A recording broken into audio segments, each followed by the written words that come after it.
ব্যস্ত মৃত্যুর পর এদের জন্য কোনো প্রকার জান্নাত থাকবে না।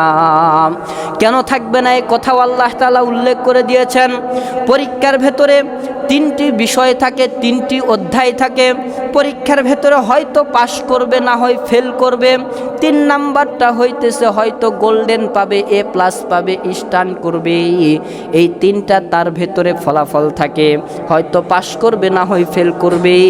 যদি পাশ করে তাহলে ভালো, আর যদি ফেল করে তাহলে তার জন্য জরিমানা রয়েছে। আর যদি একেবারে স্ট্যান্ড করে তার জন্য পুরস্কার আছে না নাই। এরকমই আল্লাহ তাআলা বলেন, যেই ব্যক্তির ওযু সুন্দর হবে, যেই ব্যক্তির নামাজটা সুন্দর হবে, সেই ব্যক্তি তো স্ট্যান্ড করবে, আর সেই ব্যক্তির জন্যই পুরস্কার হিসাবে জান্নাতটা রেডি থাকবে। সুবহানাল্লাহ বলে। আর নামাজের ভেতরে সুন্দর করে যেই ব্যক্তি ওযু করবে না, তাড়াহুড়া করে ওযু করে নামাজের ভেতরে দাঁড়িয়ে সুন্দর করে নামাজ আদায় না করে ঢক ঢক করে নামাজ পড়ে যেই ব্যক্তি মসজিদ থেকে দৌড়ায়, এই ব্যক্তি হয়তো পাশ করবে, না হয় ফেল করবে। যদি পাশ করে তাহলে ভালো, তার কোনো জরিমানা নাই। আর যদি ফেল করে তাহলে বোঝা লাগবে এর শাস্তি আল্লাহ পাকের কাঠগড়ায় রেডি রয়েছে। আর যেই ব্যক্তির জন্য শাস্তিগুলো রেডি থাকবে, ওই ব্যক্তিরা তোমরা সুন্দর করে ভালো করে শোনো। আমরা যেই নামাজগুলি পড়ি, আমরা যেই ওযু করে নামাজের ভেতরে দাঁড়িয়ে থাকি, মুসলমান ভাইরা আমার সুন্দর করে বুঝে রাখেন, আপনার আমার এই নামাজ দিয়ে, এই ওযু দিয়ে কখনো পুরস্কার পাওয়া সম্ভব নয়। এই ওযু দ্বারা হয়তো আপনি আমি পাশ করতে পারি, অর্থাৎ কোনো ফলাফল নাই, কোনো পুরস্কারও নাই, কোনো আপনার আমার জন্য শাস্তিও থাকবে না। কিন্তু পুরস্কার পাইতে হলে এর চাইতে সুন্দর করে নামাজ পড়ার দরকার আছে না নাই? জবান খুলে বলেন আছে না নাই? এই জন্য আপনাকে আমাকে নামাজটা সুন্দর করে পড়তে হবে। আল মুসলিমু মান সালিমাল মুসলিমুনা মিন লিসানিহি ওয়া ইয়াদিহি।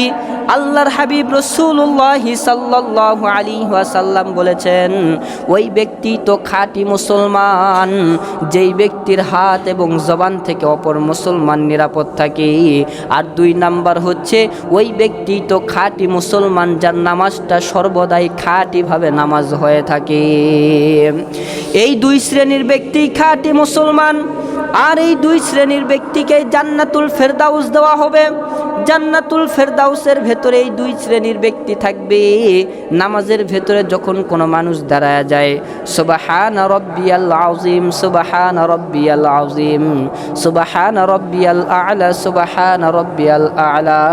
ওগো মাবুদ, আপনার পবিত্রতা আমি বর্ণনা করতেছি, আপনাকেই আমি মহব্বত করি, ভালোবাসি। যখন প্রত্যেকটা বান্দারা এই কথাগুলি সুন্দরভাবে নামাজের ভেতরে বলে, আল্লাহ তাআলা প্রত্যেকটা কথার জবাবে বলে, বান্দা আমিও তোকে বেশি বেশি করে ভালোবাসি। সুবহানাল্লাহ বলে। প্রত্যেকটা মানুষ ভালোবাসা প্রকাশ না করলে কখনো ভালোবাসা বোঝা যায় না। আপনি আমি মনে হয় আল্লাহর কথাগুলো শুনতে পাই না, বিধায় নামাজের ভেতরে আপনার আমার মনোযোগ নাই। একটা দুনিয়াবি মিসাল দিলে আপনাদের বুঝে আসবে, যখন মানুষের হাত ভেঙে যায়, যখন পা ভেঙে যায়, যখন এইটাকে ছবি তোলা হয়, হসপিটালের ভিতরে যায় দেখবেন ছবি তোলা হয়, আর এই ছবিটা যখন বাহির করে দেয়, পুরা ছবিটায় একবারে অন্ধকার কালো দেখা যায়, ঠিক কিনা? কালো দেখা যায় না? পেপারের ভেতরে আপনার হাত ভাঙার ছবি দিছে, অথবা আপনার বডির ভেতরে কোনো সমস্যা হয়েছে, একটা ছবি দিছে, 10 বার দেখার পরও আপনার আমার মতন চক্ষু দ্বারা বোঝার ক্ষমতা নাই যে এই জায়গার ভেতরে কি হয়েছে। অথচ এই একই দেখা ডাক্তার সাহেব যখন এসে দেখে, একবার দেখেই বলে, ওহো আপনার তো সমস্যা, আপনার অমুক জায়গায় এইটা হয়েছে সেইটা হয়েছে। কিন্তু ওই একই দেখা, একই চক্ষু দ্বারা আপনি আমি কয়বার দেখেছি? 10 বার দেখেছি।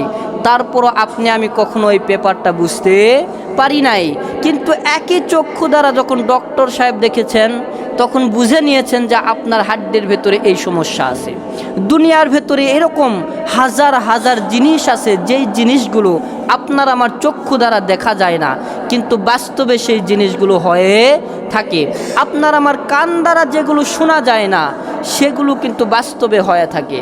আপনার আমার কান দ্বারা হয়তো আল্লাহর আওয়াজগুলি আপনি আমি নামাজের ভেতরে শুনতে পারি না, কিন্তু আল্লাহ তাআলা প্রত্যেকটা নামাজি ব্যক্তির সঙ্গে কথা বলেন। সুবহান। ব্যস্ত মৃত্যুর পর এদের জন্য কোনো প্রকার জান্নাত থাকবে না। কেন থাকবে না এই কথাও আল্লাহ তাআলা উল্লেখ করে দিয়েছেন। পরীক্ষার ভেতরে তিনটি বিষয় থাকে, তিনটি অধ্যায় থাকে। পরীক্ষার ভেতরে হয়তো পাশ করবে, না হয় ফেল করবে। 3 নাম্বারটা হইতেছে হয়তো গোল্ডেন পাবে, A+ পাবে, স্টান করবে। এই 3টা তার ভেতরে ফলাফল থাকে। হয়তো পাশ করবে, না হয় ফেল করবে। যদি পাশ করে তাহলে ভালো, আর যদি ফেল করে তাহলে তার জন্য জরিমানা রয়েছে। আর যদি একেবারে স্ট্যান্ড করে তার জন্য পুরস্কার আছে না নাই।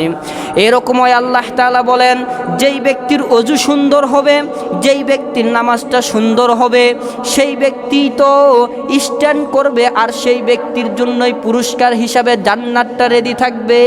সুবহানাল্লাহ বলে। আর নামাজের ভেতরে সুন্দর করে যেই ব্যক্তি ওযু করবে না, তাড়াহুড়া করে ওযু করে নামাজের ভেতরে দাঁড়িয়ে সুন্দর করে নামাজ আদায় না করে ঢক ঢক করে নামাজ পড়ে যেই ব্যক্তি মসজিদ থেকে দৌড়ায়, এই ব্যক্তি হয়তো পাশ করবে, না হয় ফেল করবে। যদি পাশ করে তাহলে ভালো, তার কোনো জরিমানা নাই। আর যদি ফেল করে তাহলে বোঝা লাগবে এর শাস্তি আল্লাহ পাকের কাঠগড়ায় রেডি রয়েছে। আর যেই ব্যক্তির জন্য শাস্তিগুলো রেডি থাকবে, ওই ব্যক্তিরা তোমরা সুন্দর করে ভালো করে শোনো। আমরা যেই নামাজগুলি পড়ি, আমরা যেই ওযু করে নামাজের ভেতরে দাঁড়িয়ে থাকি, মুসলমান ভাইরা আমার সুন্দর করে বুঝে রাখেন, আপনার আমার এই নামাজ দিয়ে, এই ওযু দিয়ে কখনো পুরস্কার পাওয়া সম্ভব নয়। এই ওযু দ্বারা হয়তো আপনি আমি পাশ করতে পারি, অর্থাৎ কোনো ফলাফল নাই, কোনো পুরস্কারও নাই, কোনো আপনার আমার জন্য শাস্তিও থাকবে না। কিন্তু পুরস্কার পাইতে হলে এর চাইতে সুন্দর করে নামাজ পড়ার দরকার আছে না নাই? জবান খুলে বলেন আছে না নাই? এই জন্য আপনাকে আমাকে নামাজটা সুন্দর করে পড়তে হবে। আল মুসলিমু মান সালিমাল মুসলিমুনা মিন লিসানিহি ওয়া ইয়াদিহি। আল্লাহর হাবিব রাসূলুল্লাহ সাল্লাল্লাহু আলাইহি ওয়াসাল্লাম বলেছেন, ওই ব্যক্তি তো খাঁটি মুসলমান যেই ব্যক্তির হাত এবং জবান থেকে অপর মুসলমান নিরাপদ থাকে। আর 2 নাম্বার হচ্ছে ওই ব্যক্তি তো খাঁটি মুসলমান যার নামাজটা সর্বদাই খাঁটিভাবে নামাজ হয়ে থাকে। এই 2 শ্রেণীর ব্যক্তি খাঁটি মুসলমান। আর এই 2 শ্রেণীর ব্যক্তিকে জান্নাতুল ফেরদাউস দেওয়া হবে। জান্নাতুল ফেরদাউসের ভেতরে এই 2 শ্রেণীর ব্যক্তি থাকবে। নামাজের ভেতরে যখন কোনো মানুষ দাঁড়ায় যায়, সুবহান রাব্বিয়াল আযীম, সুবহান রাব্বিয়াল আযীম, সুবহান রাব্বিয়াল আ'লা, সুবহান রাব্বিয়াল আ'লা। ওগো মাবুদ, আপনার পবিত্রতা আমি বর্ণনা করতেছি, আপনাকেই আমি মহব্বত করি, ভালোবাসি। যখন প্রত্যেকটা বান্দারা এই কথাগুলি সুন্দরভাবে নামাজের ভেতরে বলে, আল্লাহ তাআলা প্রত্যেকটা কথার জবাবে বলে, বান্দা আমিও তোকে বেশি বেশি করে ভালোবাসি। সুবহানাল্লাহ বলে।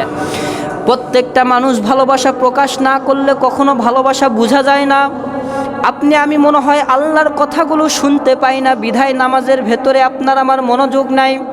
একটা দুনিয়াবি মিসাল দিলে আপনাদের বুঝে আসবে, যখন মানুষের হাত ভেঙে যায়, যখন পা ভেঙে যায়, যখন এইটাকে ছবি তোলা হয়, হসপিটালের ভিতরে যায় দেখবেন ছবি তোলা হয়, আর এই ছবিটা যখন বাহির করে দেয়, পুরা ছবিটায় একবারে অন্ধকার কালো দেখা যায়, ঠিক কি না?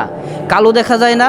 পেপারের ভেতরে আপনার হাত ভাঙার ছবি দিছে, অথবা আপনার বডির ভেতরে কোনো সমস্যা হয়েছে, একটা ছবি দিছে, 10 বার দেখার পরও আপনার আমার মতন চক্ষু দ্বারা বোঝার ক্ষমতা নাই যে এই জায়গার ভেতরে কি হয়েছে।